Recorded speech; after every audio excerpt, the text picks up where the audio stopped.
Sa Superhuman Command Station, isang superhuman na may blonde na buhok ang nakikipag-usap kay Lu Chen gamit ang komunikasyon na aparato sa kanyang leeg. Ininform ng blonde na superhuman si Lu Chen na napatay na ang mutant monster na may ranggong general. Si Lu Chen, na huminto sa pagtakbo at tumayo sa isang sanga ng puno, ay natuwa na nailigtas na ang mga tao doon.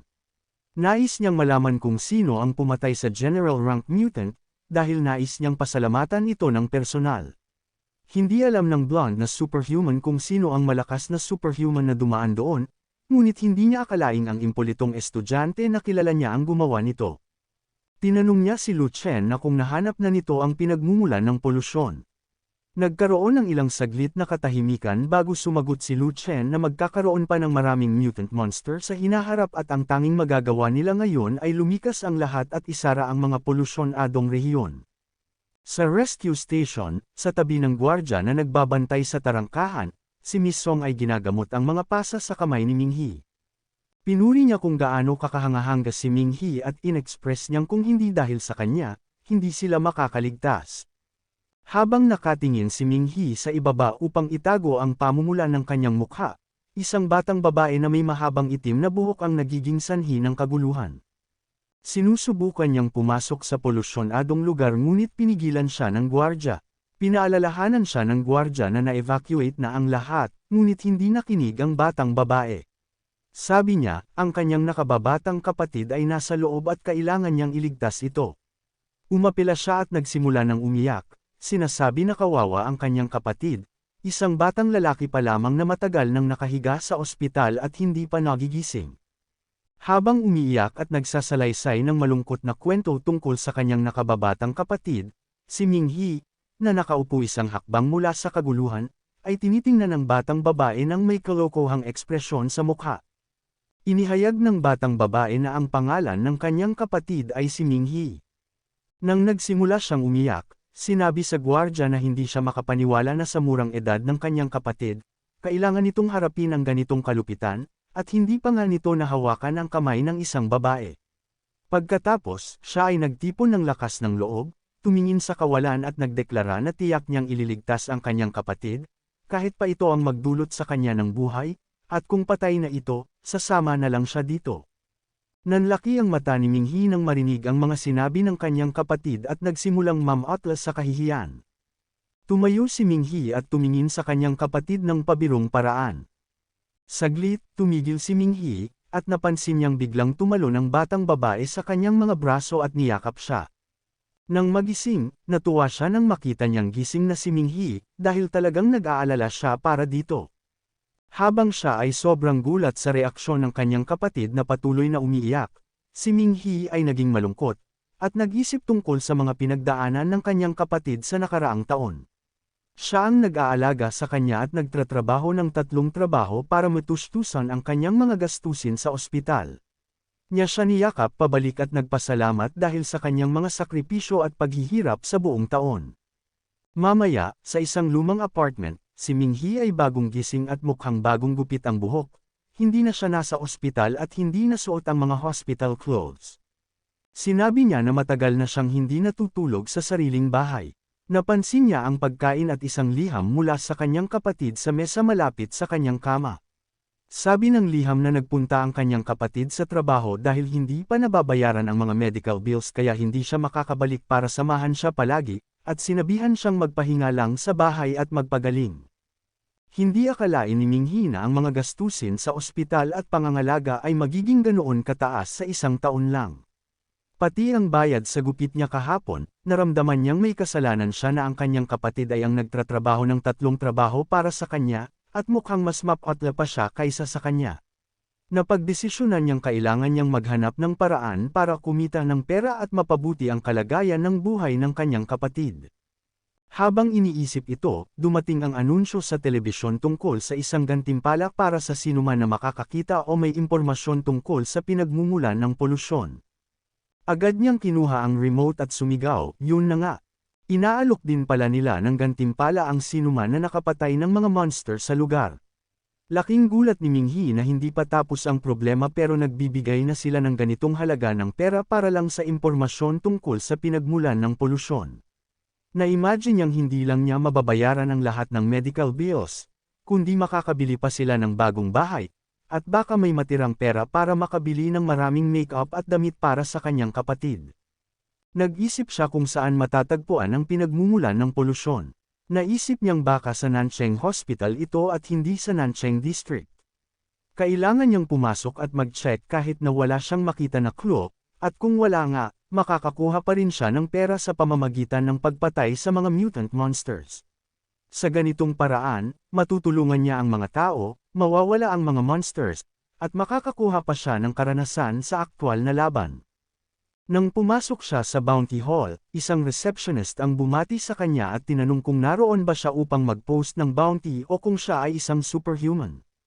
Sumagot si Ming-Hee na siya ay isang superhuman. Nagpatuloy ang receptionist sa pagtatanong tungkol sa kanyang ranggo upang mabigyan siya ng tamang misyon na naaayon sa kanyang ranggo. Hindi direktang sumagot si Ming-Hee at tinanong ang receptionist kung anong ranggo ang kailangan niya upang patayin ang ilang mga mutated na ipis at makakuha ng bounty rewards. Ipinaliwanag ng receptionist na wala namang maraming kondisyon para doon, kailangan lang niyang ipakita ang ilang basic na superpower. Bibigyan din siya ng intern superhuman badge, ngunit kung talagang nais niyang magkaroon ng ranggo at maging isang Starlight ranked superhuman, kailangan niyang dumaan sa isang mas komplikadong pagsusuri. Tinanggap ni Ming-Hee ang mga kondisyon at humiling na dalhin siya sa training venue. Sa training venue, maraming tao ang nag-eensayo, bawat isa ay nakaharap sa mga robot. Tinanong siya ng receptionist kung anong klase ng superpower ang mayroon siya. Sinabi ni Ming-Hee na ang kanyang lakas ay sa pagsuntok. Inakay siya ng receptionist patungo sa isang robot, at ipinaliwanag na gagamitin ito upang subukan siya, at matibay ito kaya maaari niyang gamitin ang buong lakas niya sa pagtama dito. Ipinaliwanag ng receptionist na bibigyan siya ng robot ng isang value batay sa lakas ng kanyang mga suntok. Tiningnan ni Ming-Hee ang screen na nakakabit sa mukha ng robot, at ipinakita ng screen na ang limit ay mula 0 hanggang 1,200, at ang malaking numero sa ibaba ng limit ay 800 kilo. Hindi sigurado si Ming-Hee kung kayang matugunan ng kanyang mga suntok ang 800 kilo na pamantayan, kaya't ibibigay na lang niya ang lahat ng lakas niya. Bagamat hindi pa ganap na nakarecover ang kanyang mga kalamnan mula sa isang taon ng pagkakakomatos, nag-isip siya at seryosong tinignan ng robot bago nagbago ng posisyon, at tinamaan ang robot ng buong lakas. Ang kanyang mga kamao ay umuusok, at nagulat ang lahat ng mga tao sa kwarto, pati na ang receptionist. Lahat sila ay napatingin kay Ming-Hee. Ang dibdib ng robot ay tumama sa sahig at malakas na tumunog. Ang screen ay nagpapakita ngayon ng 1,000 kilo. Medyo nabigo si Ming-Hee sa numero dahil halos hindi naabot ang pamantayan. Ang mga ibang testers ay nagsigawan sa hindi makapaniwalang reaksyon sa nangyari, at tinanong kung ano ang ibig sabihin ng ginawa ni Ming-Hee. Ipinaliwanag ng receptionist na ang 800 kilo na score ay galing kay Iron Fist, na nagdebo kamakailan lamang, at siya ang unang nakatalo sa record na iyon. Si Ming-Hee ay nahiya at kinamot ang likod ng kanyang ulo nang maisip niyang mali pala ang pagkaintindi niya sa ipinakitang numero sa screen. Sa reception hall, ibinigay ng receptionist kay Ming-Hee ang 1,000 buying coupon card bilang maliit na gantimpala dahil sa pag-break ng record. Ipinaliwanag niya na kung makaka-break pa siya ng ibang record sa pagsusuri ng ranggo, makakakuha siya ng mas maraming gantimpala. Tinanong ni Ming-Hee kung anong mga ranggo ang mayroon sila dito. Sinabi ng receptionist na ang mga kasalukuyang ranggo nila ay Starlight, Moonglow, Sunblaze, at Heaven Flare. Kung may mas mataas pa sa mga ranggong ito, kailangan niyang pumunta sa ibang lugar. Napaisip si Ming-Hee habang tinitingnan ang shopping card na ibinigay sa kanya. Naisip niya ang mga rumor na narinig niya, na kapag umabot ka sa Heaven Flare rank, makakabili ka ng villa at mamahaling sasakyan. Kahit hindi sigurado kung totoo o hindi, nagpasya siyang magsikap at magpatuloy sa pagpapalakas ng sarili upang makuha ang atensyon ng lahat. Dumating si Ming-Hee sa gathering place para sa bounty, at nagulat siya sa dami ng mga superhuman na naruroon. Tinanong niya kung ang mga tao ba ay naghihintay ng ibang kasamahan. Lumapit si Luo Kaishan, isang Moonglow rank na superhuman, kay Ming-Hee at tinanong kung mag-isa lang ba siya at kung gusto niyang sumali sa Crimson Eagles. Tinanong ni Minghi kung ang lahat ba ng tao doon ay naghahanap ng kasamahan.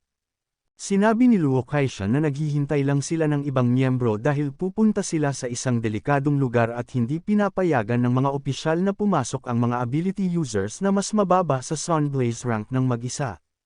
Pumayag si Minghi na sumali, ngunit tinanong muna ang kanyang ranggo, at ipinakita ang kanyang badge.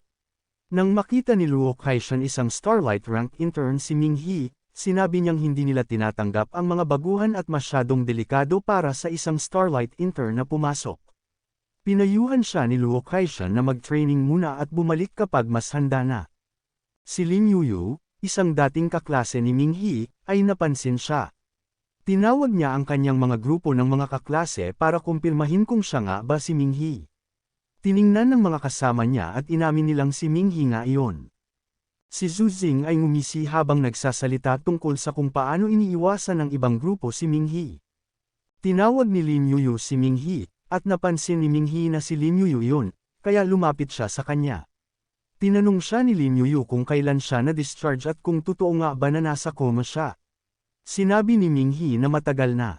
Tinanong siya ni Lu Xinghong kung bakit siya pumunta doon, at ipinaliwanag ni Minghi na kailangan niyang kumita ng pera ng mabilis para pambayad sa kanyang mga medical bills kaya't pumunta siya para manghunting ng mga mutant na halimaw.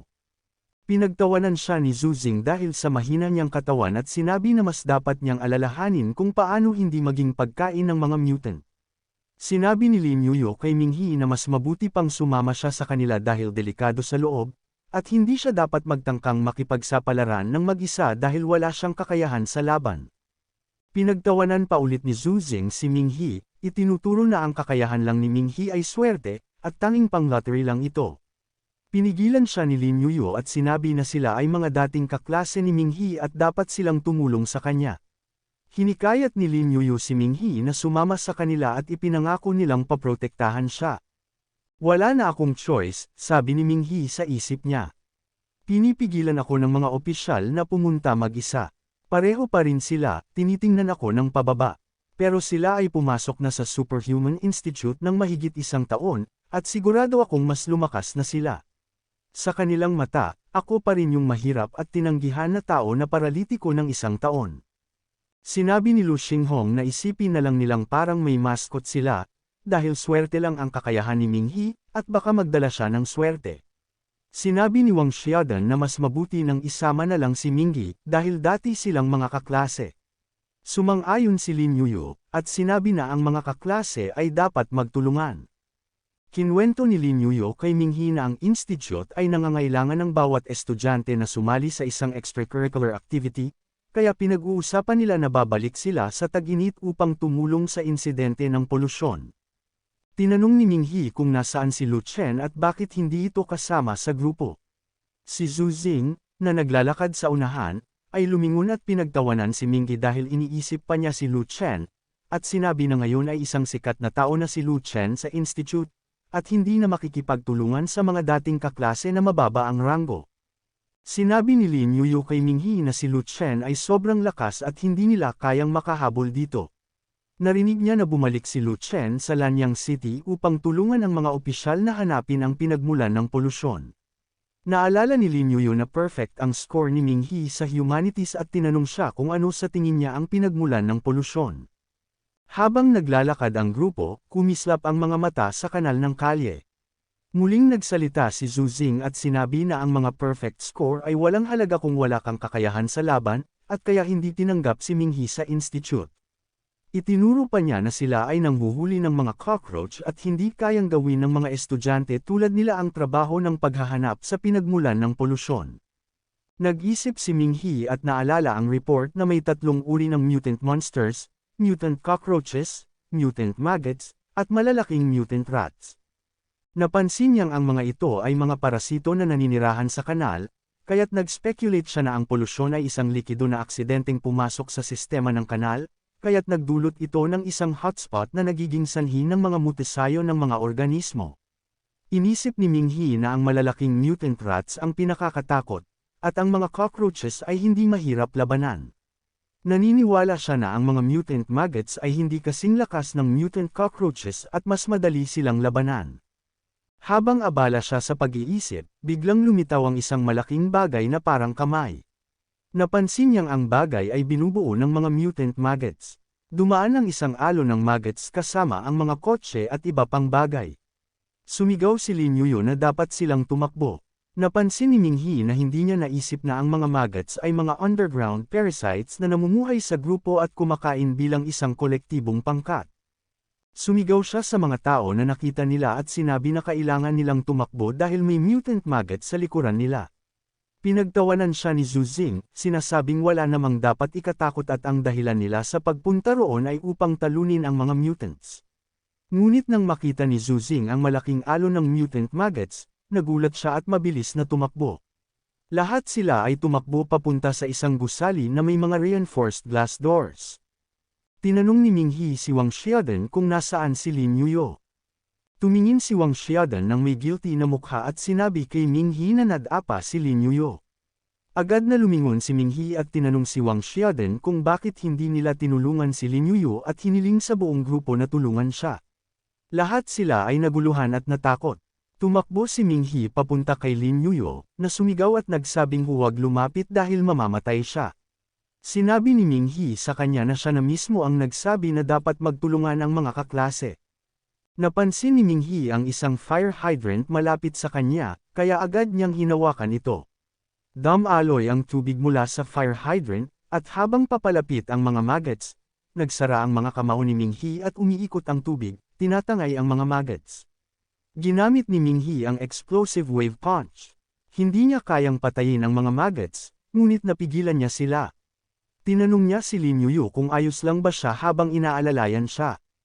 Si Lin Yuyo ay nag-iisip kung gaano kalakas si Minghi, at kung siya nga ba ito. Nang magpasalamat si Lin Yuyo at magpakita ng pasensya, napansin niyang gwapo si Minghi at nang hinayang dahil may gusto na itong iba si Lu Chen. Nagpasalamat siya at inisip na mabuti na hindi siya iniwan ni Minghi. Pumasok sila ni Minghi sa gusali at nakita ang kanilang mga kasamahan sa grupo na nakaupo sa sahig. Agad silang tumayo at tinanong kung ayos lang ba si Lin Yuyo. Sinabi ni Zhu Xing na malapit na nilang mailigtas si Lin Yuyo, ngunit naunahan sila ni Minghi, at hindi nila napansin na nadapa siya. Sinabi ni Zhu Xing na namiss niyang mailigtas ang isang dalagang nangangailangan ng tulong. Tinanong ni Wang Xiaodan si Minghi kung bumalik na ba ang mga mutant maggots sa kanal. Sinabi ni Minghi na unahin nila ang pag-aalaga kay Lin Yuyo dahil ang secretion ng mga mutant maggots ay maaaring nakakalason, kaya kailangan ng medikadong ointment.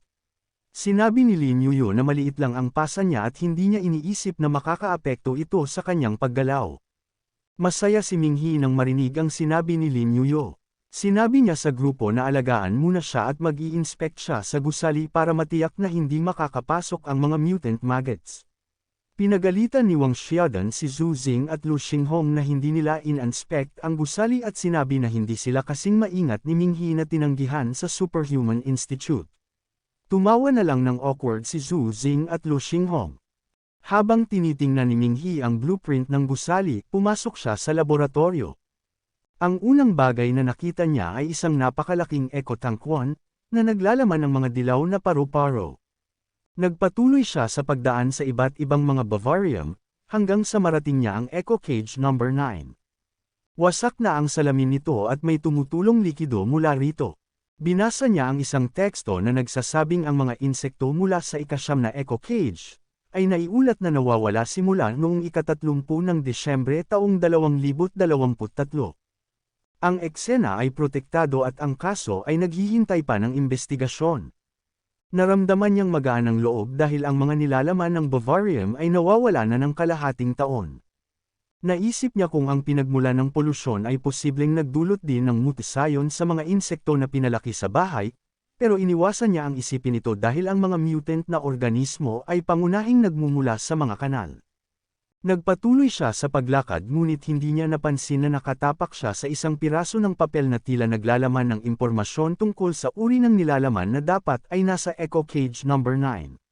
Sa papel, may larawan ng isang centipede at isang teksto na nagsasabing, Lianpu pattern centipedes, ay malalaking centipede na nagmula sa katimugang Pero. Sila ang pinakamalaking uri ng predatoryong centipede sa buong mundo at may malalaking pangil at sobrang haba ng katawan. Tiniyak ni Minghi na ang likurang pinto ay nakalock. Iniisip niyang hindi makakapasok ang mga mutant na uod dahil wala ng ibang exit at ang sistema ng mga kanal ay sarado na. Nagulat siya nang makita si Dr. Zhao sa labas ng gusali. Naisip niya kung bakit mag-isa si Dr. Zhao sa ganong isolated na lugar.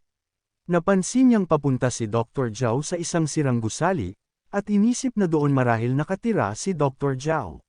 Naisip niyang delikado para kay Dr. Zhao na mag-isa dahil hindi naman siya superhuman. Biglang tumunog ang telepono ni Minghi. Isang hindi kilalang numero ang tumawag sa kanya. Sinagot niya ito at nagtanong, "Hello." Ang tumawag sa kanya ay si Nurse Song. Tinanong siya kung nasaan siya at inanyayahan siyang sumama para maghapunan bilang pasasalamat sa pagliligtas ng buhay niya.